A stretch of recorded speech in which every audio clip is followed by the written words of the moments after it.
Are you wiping the Ghostmaster in Hero's Realm? It's almost never your damage. It's the carriage mechanic. In the next 2 minutes, I'll show you what to do when the carriages spawn, where to stand for the red zone parry check, and how to handle the 75% and 35% carrier phases, so your clears become consistent. Ghostmaster trips a lot of groups up because it looks like a normal boss fight, but isn't. Once you start to understand how the carriages work, this fight becomes much more manageable. This is the entire fight in one sentence. Carriages spawn, you weaken them, you move the ones in danger, and when the boss enters one, you burst it. So here's what to do. Early in the fight, Ghostmaster starts spawning carriages around the arena. As soon as a carriage appears, everyone should swap to it. Your goal is to lower the carriage's health before she tries to use it.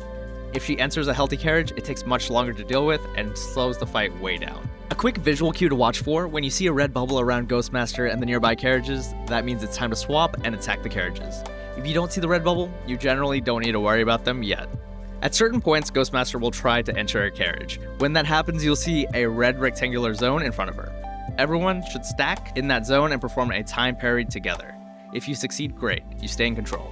If you miss it, puppets spawn around the carriage and rush the group, so switch targets and clean them up quickly. You'll also notice a flower icon next to the boss's health bar. When the flower fills up, Ghostmaster will enter a carriage at random.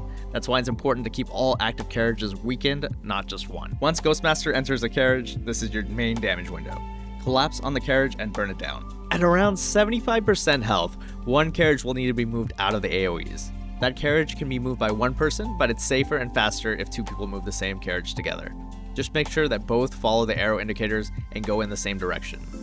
At around 35%, this scales up. Two carriages need to be moved at the same time. Because of that, it really helps to assign people to this mechanic ahead of time so there's no confusion when it happens. Keep in mind that those arrows show you the direction that the other person is moving, so just match it. So here's a quick recap of everything. Swap to carriages when they spawn, weaken them early, stack and parry in the red zone, move together during carrier phases, and burst when she enters. And that's all the mechanics for Ghostmaster. If this helped you out at all, make sure to like and subscribe, and I'll see you in the next one.